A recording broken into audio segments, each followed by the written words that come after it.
Hello, everyone, and welcome to another webinar as part of the ThinkOnward webinar series. Today, I'm joined by Nate and Anna. Anna Dubovik is the general manager at WAIW, where she leads development of AI and machine learning solutions for subsurface exploration and production data. With over a decade of experience in business development and data science, including roles at Gazprom Neft and the Data Analysis Center, Anna is a recognized leader in applying AI in the energy sector. She holds advanced degrees in computer science from Skolkovo Institute and MIT, and works with global tech partners like NVIDIA, AWS, and Dell to drive innovation in the field. Nate Suurmeyer is the head of innovation at ThinkOnward, where he combines his passion for geology and crowdsourcing to tackle complex challenges in geosciences and the energy industry. With 17 years of experience, including his work at Shell, Nate has been instrumental in modernizing geoscience workflows by integrating data science and crowdsourcing methods. He's a graduate of the University of Nevada, Las Vegas, and continues to lead transformative projects at the intersection of geology and technology. I'm your host, Clark Dever. I'll be running the Q&A session today and supporting Nate and Anna.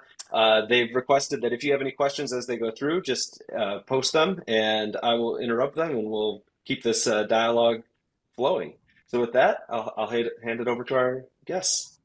Great. Yeah. Thank you, everybody, for taking time out of your day to come join us on this interesting sort of discussion about what we can do with LLMs in the geoscience space, in the energy space. And you'll have to excuse Anna and I. We might be just a little bit slow this morning. We were both up at like 4:30 a.m. to go to the Albuquerque International Balloon Fiesta, and that was a fantastic time. If you ever, you've never been, you should go.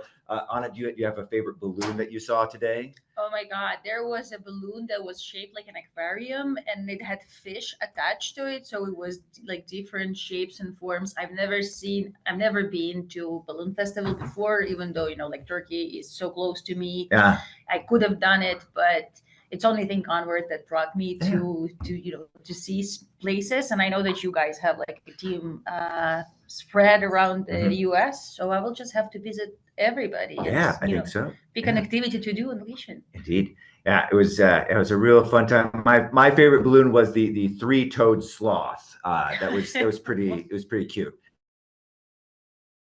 Toad sloth. That was a mess. Boring. I hate that one, but three-toed, that was good. Anyway, we're here to talk about LLMs and talk about specifically a new LLM that's being developed right now by our partners WAIW. And maybe Anna, do you want to just talk about like what WAIW is and what they're up to? Yeah, we are a small but proud bunch of people that is mostly data science, AI majors. Coming from medical background, we were doing AI for computed tomography lung cancer detection. And then we were like, oh, it's the same domain data as Seismic, like Seismic is a giant 3D lung where you need to spot like sweet spots, like anomalies basically.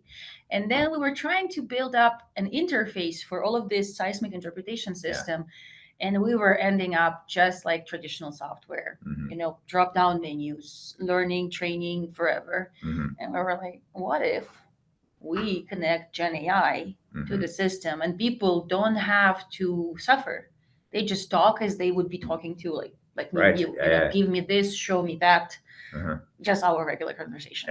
Yeah, cool. Yeah, we'll be seeing a demo of this very shortly. But first, just want to kind of survey the group. Are people, what's people's like favorite LLM that they're using right now? Are they ChatGPT? Are they Claude?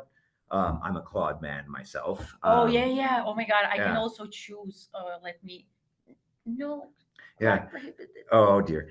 Anyway, I just. I've been part of the digitalization journey for a while now in oil and gas. And it seems like in the last year, with the advent of vision transformers, better technology for, optimizing GPU training, and now with LLMs, like we kind of come into a new acceleration period where we're able to do a lot more. You know what? It looks like ChatGPT took this by a landslide. Okay. Well, about 55%. I do hear, the 4.0 is pretty spicy. So, and then just while we're on the topic, just kind of asking you what's going on. What do you use your LLM for? And there's just kind of some generic questions about use cases. And I still feel like when I use LLMs, I'm like I'm just scratching at the surface. Like I'm still just like just learning to play the trumpet or whatever. Right? I'm not sure why I picked the trumpet, but that's one of my challenges in life. Anyway, so we're here though to talk about WAIW's LLM developments and kind of what that means like going forward, and along with the ThinkOnward community. So if you're not aware of like ThinkOnward, we're essentially a platform for an open talent network where people like you with lots of different skills, whether that be in geoscience, engineering, data science, can come together and present kind of interesting sort of scopes of challenges and ideas. And our community is broad. It has all kinds of expertise. The folks on this call, you make up this pie chart. Thank you for contributing to this pie chart. But just quickly, we have lots of different ways to engage the community, to do different elements of work. So we have projects, which is kind of deep dives into pieces of work. We have sort of more innovative things that the Innovation Lab and my crew are taking care of. But today we really wanted to talk about these leading AI sort of toolkit that we're connecting with and our partners. And that's one of the reasons why I think ThinkOnward is special, is that we're able to connect all these different pieces together into making something unique. So specifically, what we're talking about today is the LLM engine that WAIW is building with ThinkOnward's help. And the reason why this is such an exciting LLM, it's different from what you would expect for Chat GPT, where maybe you're just refining an agenda or writing emails or something. This is something that you can really start to integrate with your workflows, and because of not only of our community but also our other partners. And the idea is that we can bring in structured data, we can bring in unstructured data, and we can bring in applications that can all come underneath a connector that is the LLM. So that way we can not only improve existing workflows, but start testing out what are different workflows, what are new ways to explore our data and our problems. And on the slide here, Cadme, they have the Lumen platform, which is this big platform that allows you to connect your structured data, your unstructured data into one house. And that is then connected into the LLM to provide for querying. And then, as Anna mentioned, WAIW also has a number of interpretation tools that also connect to the LLM. So it's a really, you're starting to see all the component pieces here for something really fun and different from what you would expect with a just a button clicking subsurface tool. So with that, let's take a look at this tool. So Anna, maybe I'll pass it over to you. Yeah, I will try to share my screen to do a live demo. It's let me know, Nate or guys, can you see my screen? It's black now, but in a second. Yep. All right, yeah, we have you. Got it. Before I jump in, so this is a video of the system as it is right now. We're constantly developing. You know better than anybody else. We roll out daily, weekly, crazy. But I am strongly encouraging people to sign up in the future to work with us, because we as WAIW, we don't have geoscience expertise in-house. This is where you come into play with your experts that you can bring in for the project, because we are fantastic AI, but domain knowledge, prompt engineering, all of these things, we need people who understand what geology is and how to see if the system is hallucinating, is it lying, because we know that ChatGPT or any other model can say whatever and make it look like it's truth. So we're trying really, really hard to put all the procurement in place so that never happens.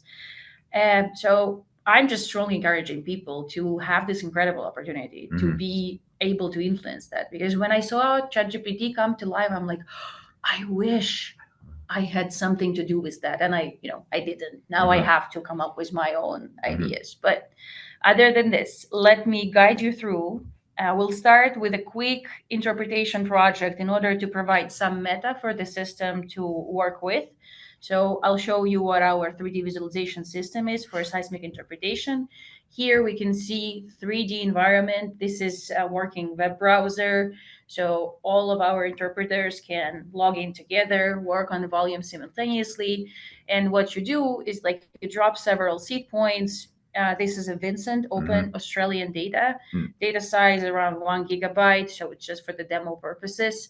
So you open up, volume pops up instantly, and you can do several labels. So you can see right here, we have 5 inlines and like easy peasy. one cross line, and then we launch the interpretation. We do it in a minute's time. Again, this is a 1 GB volume. So we throw in and we get a surface.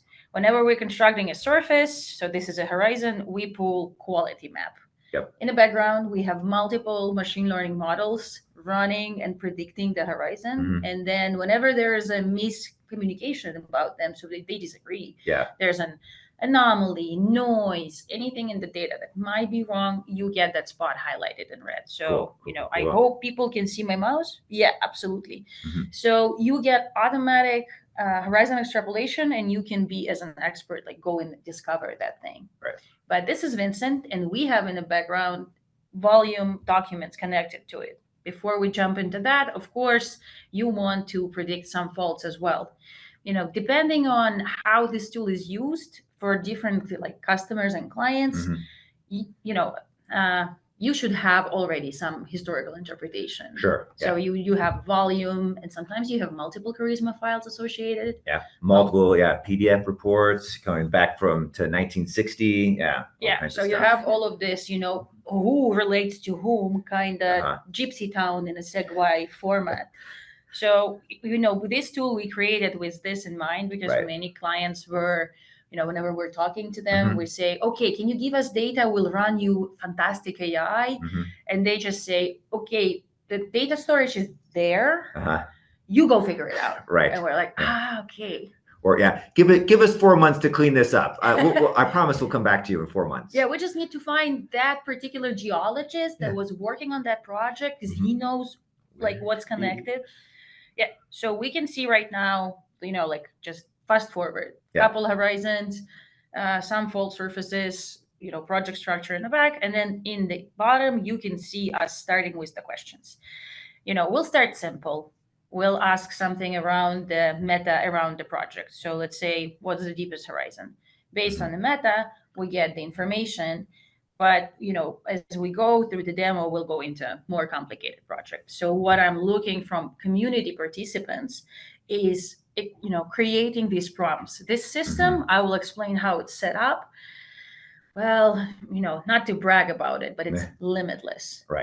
But we need to, the system needs to know what it needs to be doing. So, one of the questions that we got from customers was, can it tell me where's the 4-way closure in my volume? I would love that.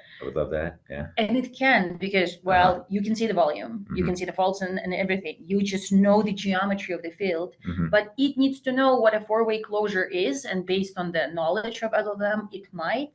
But we need the code to execute the calculation around it. So it can rotate the volume, zoom in, wrap it up, and tell you, ta-da, that's what you're looking for. So we are constantly grasping from all of the people connected to the project prompts that will enhance the system. So you can have these are commands that I do.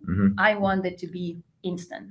I think that's really exciting, right? Because in the past, when I've done prospecting for volumes and everything, it's always like this 8-step or 12-step process for, once I get the volume, how do I go out and I start finding traps and everything? And if I can just automate 2 of those steps, 5 of those steps, gosh, that's just more time to think about what I'm looking at and what I'm going for. So anyway.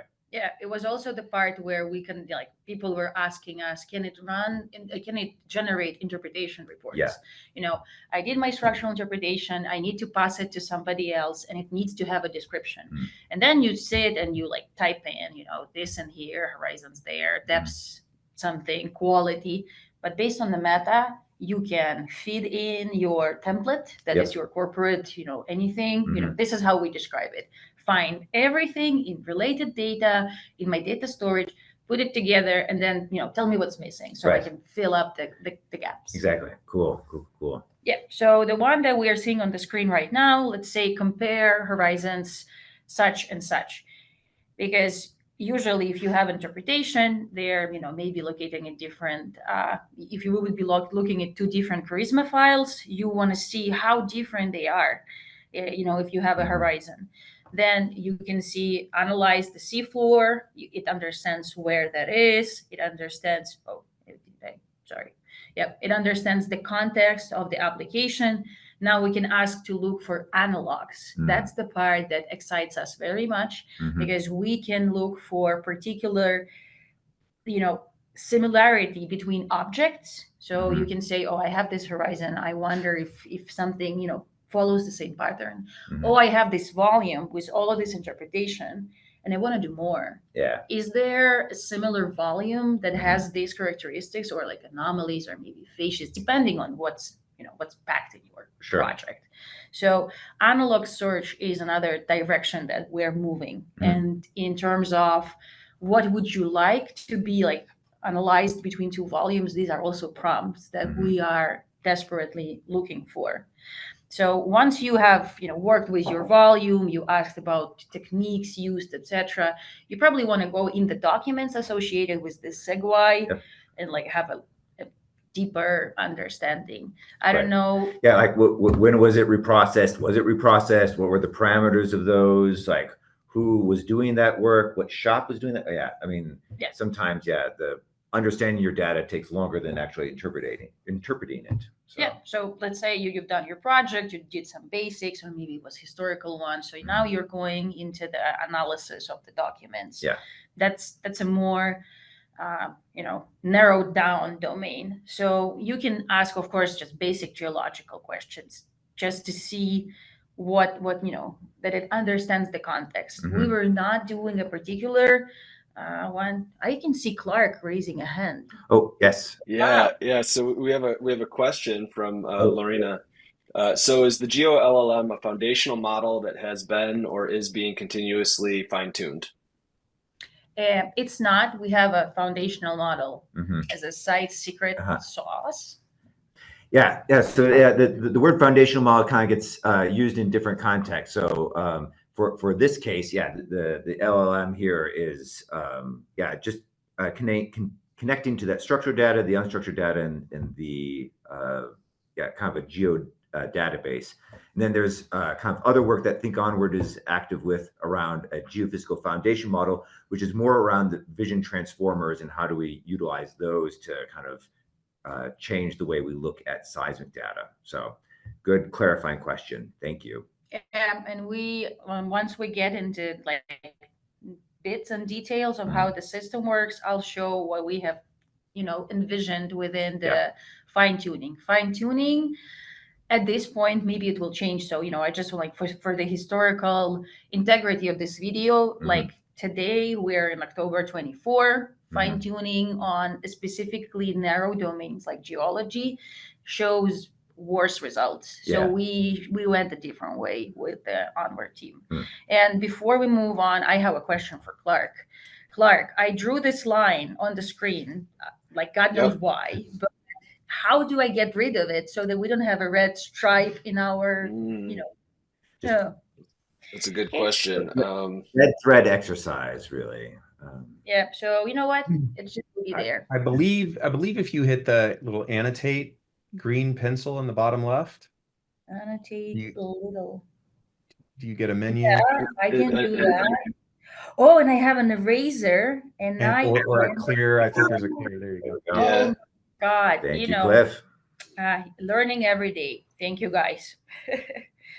So coming back to the materials here, you can ask, of course, general geological questions. We're using a technology that's called GradCam in order to highlight specific portions of your document. So when you're looking through everything, you don't have to see.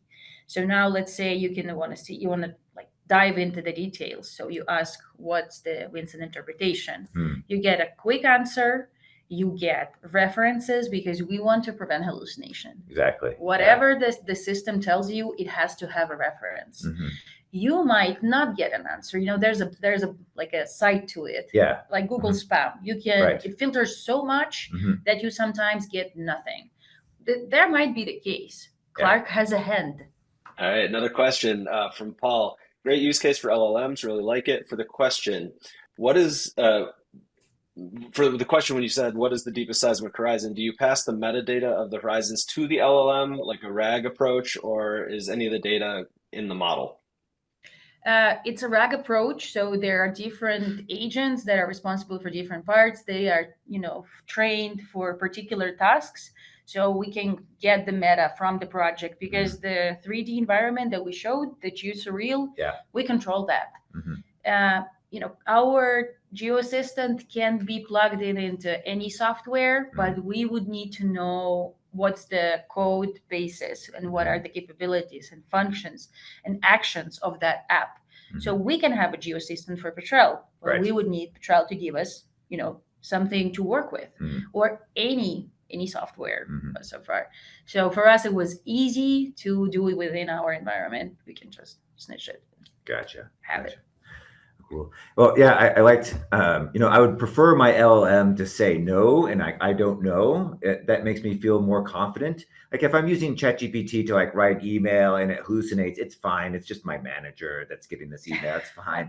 But like if I'm building a pore pressure model, I do not want any hallucinations. I want very clear answers, and I want to know exactly where the piece of data is coming from. So that's, when I've seen demos of your tooling before, that's always something that I've appreciated. That's like, this is where the information is coming from. Yeah, and it's an approach that we're scaling on. So we're doing it right now for interpretation particularly, but this can be applied for processing as well.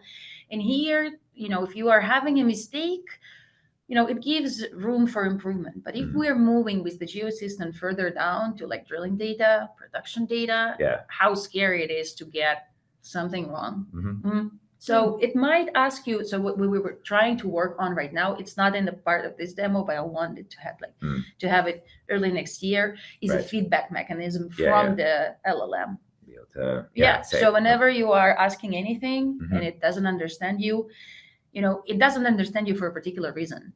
So we need for it to speak back and say, can you elaborate on this one? Like, I know the rest, like your question was great, but this is something that I don't quite get. So just like, cool. TD, TVD. It makes a big difference. Absolutely. So, So here we can, parse through, you can see references. So it, it avoids hallucination, and you can see the agent that was responsible for producing your answer. So if anything goes sideways, you know whom to blame, whom to work with. It's a trace that you can work with. So we can come back to this. I probably would shift to, because we have a really it's a long one. We have been asking multiple questions. I'm really eager to see. And again, if participants on this call have an opportunity, just throwing some questions in chat for Clark to raise his hand for us so that, we can see if these questions can be answered by the LLM already, or we are on the way to do it. Cool. I'll switch my screen to the presentation to explain how this works, and then we can see more examples. Great. So again, folks, if you have questions towards how it's done or what it can answer, just go ahead and post it. And I will share. And actually, while we take a moment, Clark, would you mind throwing up the kind of the other survey that we were curious about? It's like, well, based off of what you've seen so far, what kind of like use cases would you be interested in having it chase down for you? You cannot vote. Clark prohibited you. I also tried. I was like, Claude, let's do Claude. If me and you would have voted, maybe we've like raised up a little bit of a bar. Give me 1 second. Should be sharing in a moment. All right. Excellent. Do you guys? No, we see the chat bar. That's really for whatever reason. There we are. Excellent. Okay, so data management, research, interpreting data. I love the interpreting data. Makes my heart warm. But you remember, in the discussions that we had, we were specifically preventing LLM from making decisions for you. Right. Like it can be a fancy search engine, as fancy as search engines come these days, but we cannot tell you like what to do. Advice. Almost like, what was that telemedicine that everybody was obsessing? That's great. Years. Yeah. Yeah. So Clark, you have a question. I do. Maggie asks, does your LLM mainly work for the text communication part? Yes, we have discovered that it can be speaking to you as well. So like as a form of feedback, we have voice assistant, so you can talk to it and it can answer back with a voiceover. But other than this, non-generation of other types yet. But again, if you join our development team, maybe you can influence that. Yeah. We have Clark, a second question. This one came in from Paul. How difficult do you think a semantic question like where are the 4-dip closures in Seismic is compared to information retrieval and simple logic like the one with the horizons or the largest MSEC points? These are like two different domains. Yeah. So for document retrieval, we're using your technology. So you can speak better for like how hard was it to come up with that, because OCR, the regular one, didn't fly. No. Yeah. So, earlier in the year, ThinkOnward was developing sort of kind of a document workflow that kind of just allowed us to kind of pour in all sort of information, whether that's tables, images, captions, graphs, whatever, into kind of a central point. And that engine is now sitting with WAIW now to help them extract. Getting to the Paul's question though, it's a tricky thing because there's one like the text answer about like, oh, I'm investigating my documents to see if someone wrote something like, oh, there's a 4-way closure in the northeast part of the survey. But then there's I think this fun space where you can play like with an LLM where you give it instructions about, oh, I want you to calculate, the dip. I want you then to, look for how that closes up in these angles against the fault. Again, kind of write some basic instructions. So that way, when you enter your LLM, you can ask it, right, run this sort of scenario for finding plot. So there's like a math sort of dialogue that you could imagine being developed, as well as kind of the text element of looking through your documents. So yeah, so if we were keeping the part with the access to actions quite open, people would be even able to write down these instructions themselves. Sure. So like it doesn't know how to calculate a 4-way closure, but if you describe how you would calculate it can, it possibly could have run. But I think for simplicity, like people don't like asking long questions. No. You want like show me what's this, why is it wrong, this type of question. So we have to deal with expanding the context and updating that. So I'll guide you in a second how it's done. So we want more actions to be executed. So again, you already know from the demo that we showed that we moved beyond just text data. There are well logs, there are segwise, so we're building and incorporating agents for all different types. For now, it's documents and segwise because this is the source of all information, but we want to query more and be able to assemble more. So we're moving not just for fine-tuning a giant know-it-all LLM, but having agents. Why did we not go with the fine-tuning? Oh, we did. And we wasted money and resources on doing so. Let me see if I can switch between slides, because I think I'm a little stuck. Oh, that's odd. Something. Clark has a question. Clark, have we? I do. Well, I have two. So number one from Lorena, I think that I heard you say your technology is able to trace a seismic image printed in a document to the actual seismic file. Was this correct? Oh, say it again. Sorry. She believes that she heard that your technology is able to trace a seismic image printed in a document to the actual file, seismic file. Is that correct? We have that technology, but we have not implemented it yet inside the Copilot. So when we were starting with you guys on the partnership, there's a byproduct of large language models and machine learning that we found. If you take a snippet of just a a SegWi or maybe a PowerPoint, because what we found in clients is that usually geoscientists or like management exchanges PowerPoints. We were looking at this and then screenshots from interpretation software, maybe some text on the side. But again, if it's a geologist talking to a geologist, it's self-explainable for them. And then these presentations are being cropped, passed, modified. And when you're opening up a file, you're like, where's this volume? I don't, there's no name, no trace. How I'm supposed to know by based on what coordinates? So you can take a screenshot or like a crop or like a whole slice and feed it to the machine learning model, and it will tell you, having access to your seismic storage, of course, where is this volume and what similar volumes are there. So that's the one we will incorporate for analog search. Cool. That's like a separate branch of the different agent development. Different agent for analogs. If I am picking up what you're laying down. Oh yes, and then second one question. more question from another Anna. What about what wells have crossover neutron porosity versus resistivity, and at what measure depths? Ooh, that's the one that I will probably like make a screensaver for my laptop and just until we're done we can do that.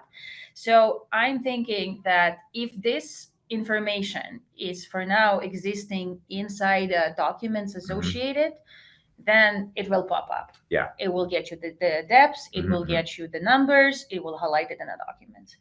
But what about if you have the wells and you have the volume, so you know the depths, but it's not calculated yet. Right. So we're coming back to the part where it's a four-way closure type of a finding. Make the math happen. You either make the math happen or you tell us what math should be happening behind, like what actions the system should be able to calculate for you. Right. It's like it would have been great if we would take all of the geoscience books and we would train Gen AI to execute all of the calculations. That'd be great. But it doesn't work that way. Anna says not calculated. Not calculated. We're coming back to the part where this is an action. It can be performed, but we need to know, the LLM needs to know what math is behind it. Yeah. It would not be able to just make it up on its own, even though it has the geological knowledge of how these things should be calculated, because it's very specific in the system where the data is, being taken, how to parse the files, etc. Like in terms of, it sounds simple for a person, but in terms of programming, it's a lot. Right. But once we know that needs to be done, super simple. Put it on the feature list. Lorena has a question, and Clark doesn't have an arm raised. It just came in. Well, I wanted to make sure we got through our content as well, because we're about 35 minutes into this right now. So, but Lorena says, could the LLM place a rough depth on a time volume? Yes, absolutely. Depending on what the format of the volume is, because it's like either migrated or and then you could imagine where if you had like another volume associated, like your velocity volume was in the same sort of neck of the woods, or if you had like in your report, like the time depth calculation that was in the interpretation report, you could pull that in and then use that again, do the math, or tell it this is the math I want, instead of typing the math yourself. Go and do it. And then we have another one. Clark, you want to read it out?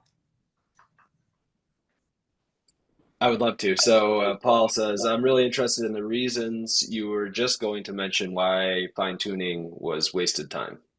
Oh, exactly. We're getting to that. We just switched to questions because something was just not right with me sharing. So let me share again. Should be all great this time.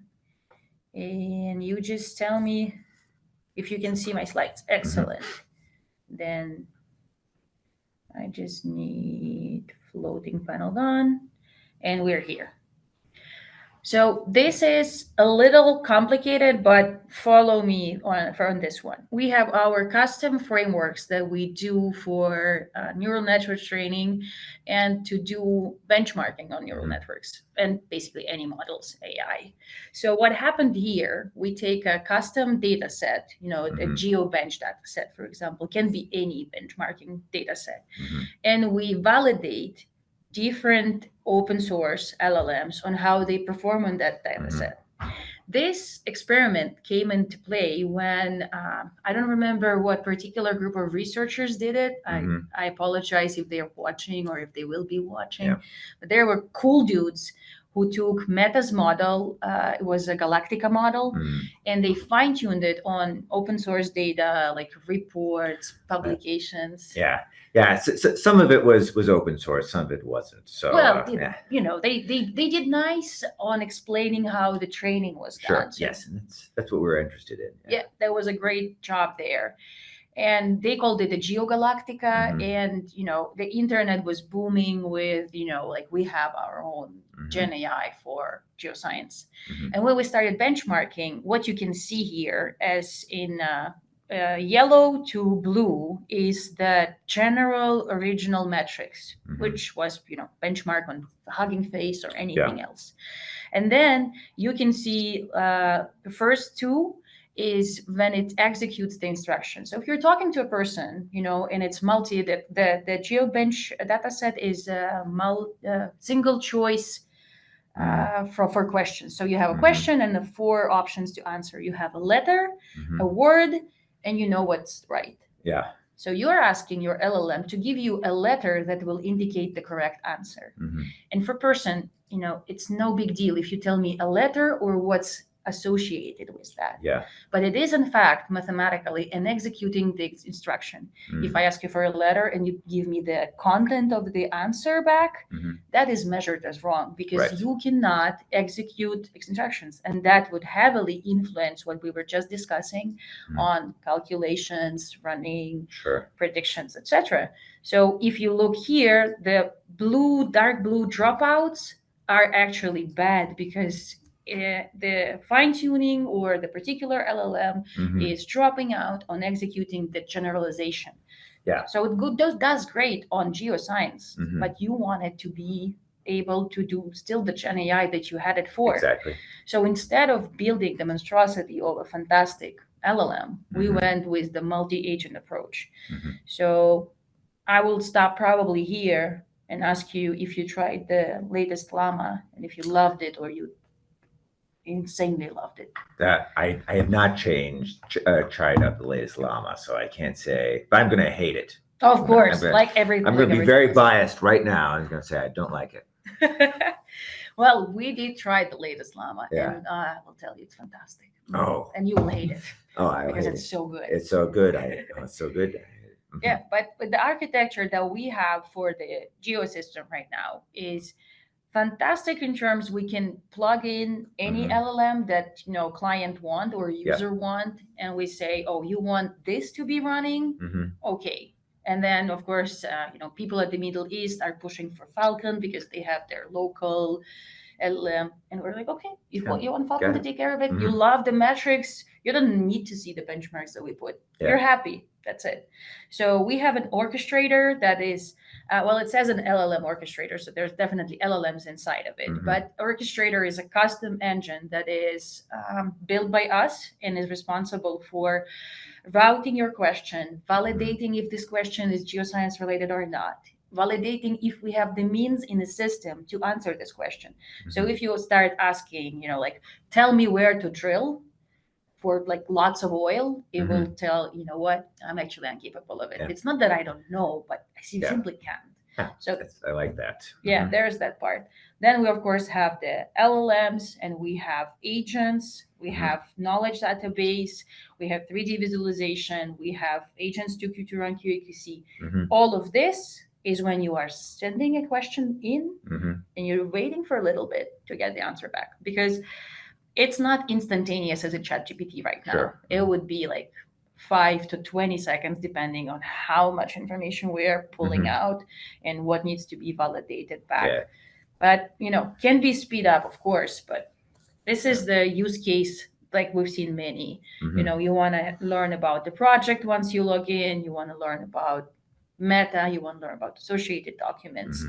And the biggest part that took a lot of time of development is the anti-hallucination mechanism. I will show you on a dummy question what I mean by that. So you're asking the system, what is first break picking?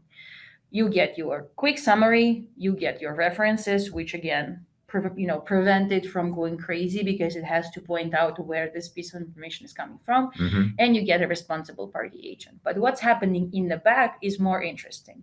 So your question goes to Orchestrator. Orchestrator starts rephrasing and doing prompt engineering on your questions to see if this question can be answered, if this is a geo question or no geo question. So it validates, yeah, it's a geo question, we can go on. Then it passes on to the RAG that is responsible for the clarification, because people ask short questions. Yeah. And for a system, where's the oil? Yeah. For the system, you would be like, as a geoscientist, answer to me this and that. So in the end, this question is being extrapolated into, I don't know, 50, depending on where we are. So we start updating the context. Oh, sorry. I did a little bit wrong.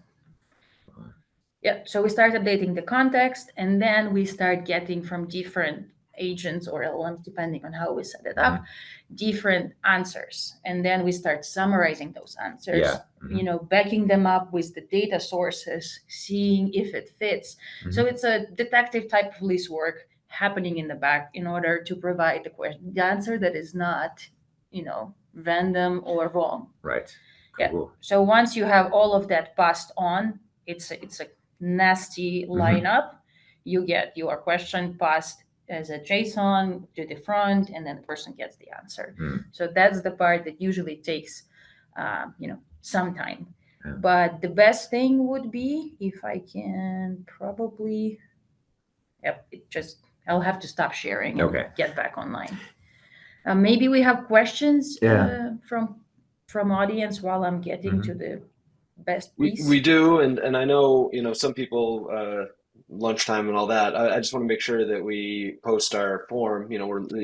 I'll let you lead into it, Nate and Anna, but cool. I will let Nate lead to it. Yeah. So we're as Anna mentioned, we're interested in progressing this further, and to do that, we're going to need more ideas and more concepts. So if you want to play around with the WAIW LLM tool, connected to data and interpretation and seeing what it can do, we would love to have your input, and we'll be putting out different sort of bounties and projects in that space.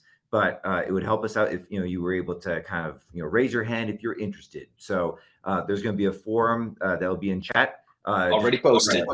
Oh, thank you, sir. Yeah, just drop your name and just express your interest in what you are, and we'll get back to you as kind of we scale up kind of the way we're going to build out this LLM further into more use cases. I think already we've seen a lot of good questions and a lot of good use cases that could be built. But we'll need sort of those ideas to get going. So yeah, happy to have you contribute and see where this goes. And then go ahead, Clark.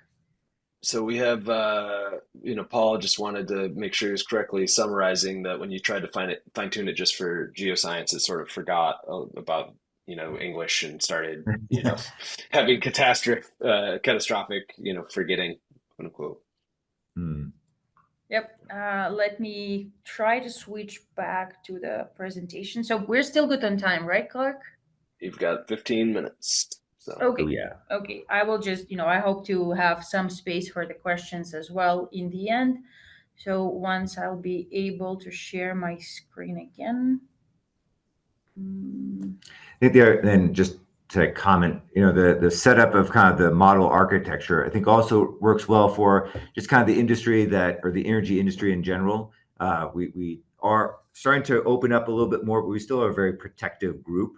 And so being able to say like, this document is what I have entitlements to, this is what I own. And, being able to kind of lock it down in that space, I think is really important for getting our friends and colleagues in the IT part of our companies on board with bringing in this technology that can help us so much. So, yeah. Thank you, sir. So that's just another overview of how the system works to give a sense of what people can be experiencing. So right when you're working in a project without leaving it, you start asking either questions on filling your report, giving you calculations, summarizing projects, comparison, all of this. And in the background, we are running on the architecture that I just described. So I was just, this is to give a sense of what it could be. Of course, we're playing without the audio, but it can do audio for you as well. So I know that many people are worried about that because like we're constantly listening. No, you press the button, the recording or perception of the sound goes in, and then you can actually just sit there and send voice commands and look at your data and have a nice popcorn session with your Segway, which usually what happens. So after this, what I wanted to really show to you, this is the multimodal LLM. Like I was saying, you are sitting on the left, sending questions to the orchestrator. Orchestrator does all of the content update detective job to like have agents assigned, pulls the agents. Agents have access to the knowledge base, however much you want them to know. That's what they have. And of course, the general, depending on where your open source LLM comes from. And then the mechanism is not just hallucination avoidance.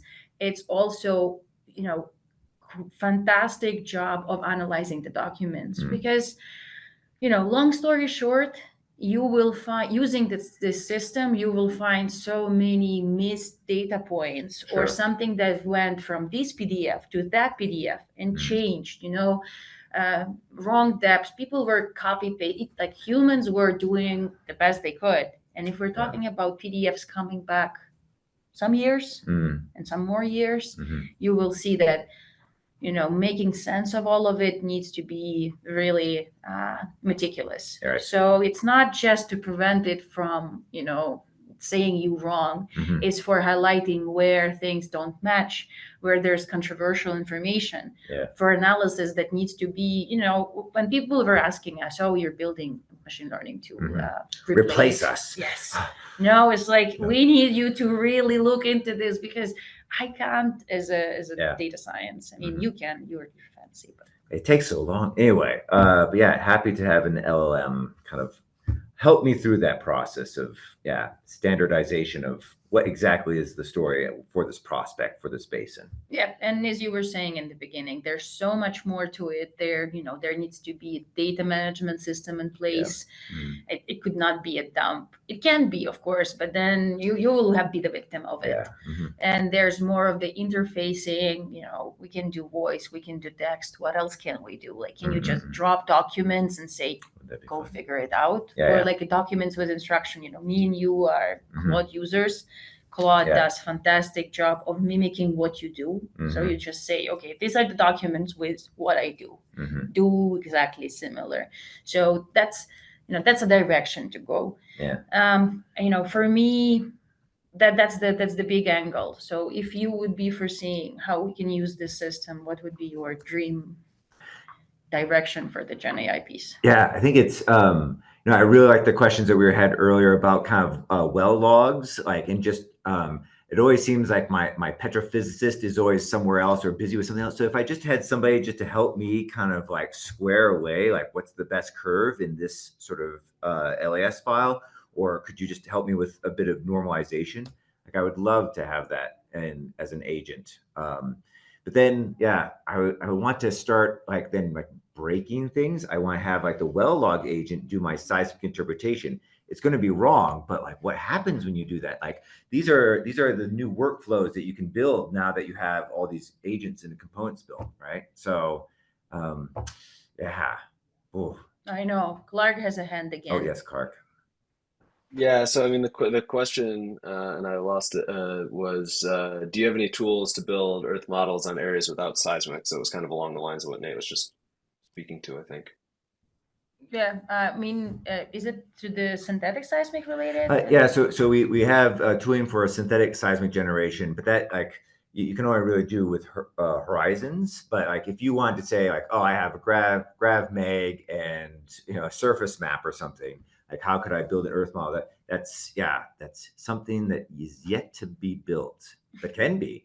I think especially when you think about like the vision transformer models and kind of when you bring those into a multimodal space, that's when things get dangerous with building models, right out of a prompt.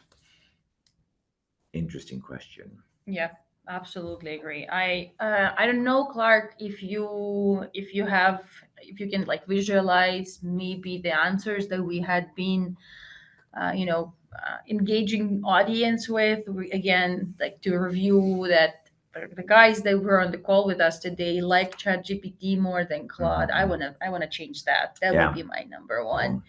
I like that there were many people who were interested in an interpretation aid with Gen AI. Did you want to? So not the favorite LLMs. You wanted to see their use cases. Yeah. So, but Claude is second. So I'm happy there. The other one that's like on here is like was it Consensus, which is kind of it's more kind of for kind of looking at lots of different opinions and scientific literature over things, and like that would be an interesting use case to bring that into kind of what we were just talking about. Like, all right, I have interpretation, like for this field, I have interpretation reports from 1995 to 2015. How do I use an LLM to kind of gauge like, oh, did they change their interpretation of the environment deposition, or how did things kind of change? So like the Consensus AI model is really interesting. Should be on this list anyway. Sorry. Another thing that I wanted to see, and we're moving in that direction, is just having a Gen AI to aid me in big projects. So I'm having to, based on my job, I have to go and look into this 500 gigabyte project that is described in 50 documents, and it's new to me. I'm being onboarded. Yeah. And somebody will, of course, guide me to it, but there's so much more I can. Well, that is actually a problem, right? With kind of it's been said many times before, like the big crew change, like there are less experienced hands in the office these days, and so could you use a kind of a larger model to help onboard, to get newer staff kind of up to speed in a new area, just a little bit faster than it would be if you had full staff. Yeah. Also, like reinterpretation projects are happening. At least that's what I know. Yeah. So there was like a historical imaging that either got ugly or was reprocessed, and it's now a different volume. So interpretation can be done with the aid of AI. Yep. Easily fast, but now you have to look into how that matches with the historical description of it, and it's an analysis of its own. It can run for months, right, and can be so much more juicy with the Gen AI. Yeah.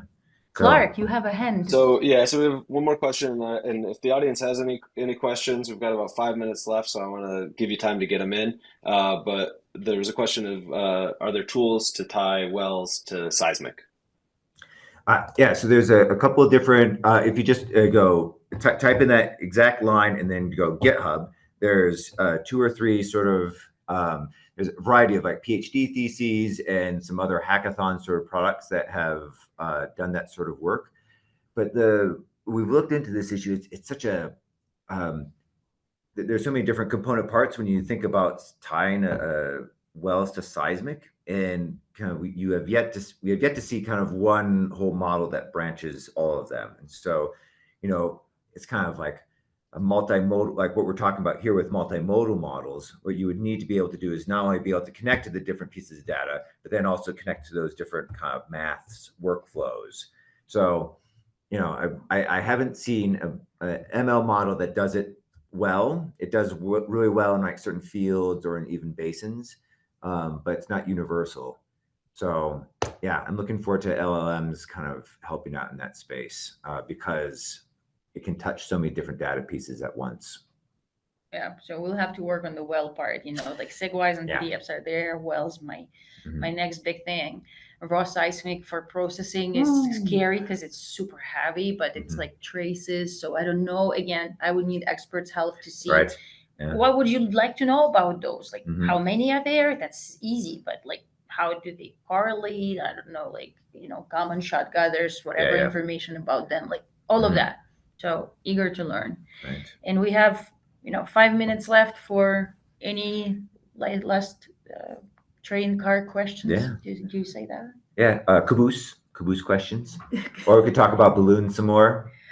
Oh, Yeah. yeah, like we were planning to pretend that we still see the Yeah. balloons until our colleagues told us that behind is the screen Yeah. where you guys We can would have see that gotten we outed. like see nothing. So a question that came up earlier, and I think Nick addressed it in chat, but can you kind of give the high-level bullet points of like what differentiates, this product and model from some of the competitors in the space, maybe Amazon's model or things like that?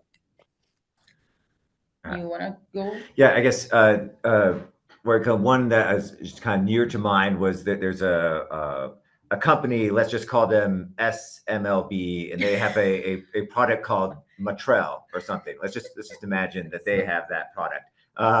Anyway, they just announced, I think it was last week, that they have an LLM that's integrated with their interpretation tool, and that's really great. Like that's something that is it's a powerful tool set, and having an LLM on top of that is going to make that more efficient.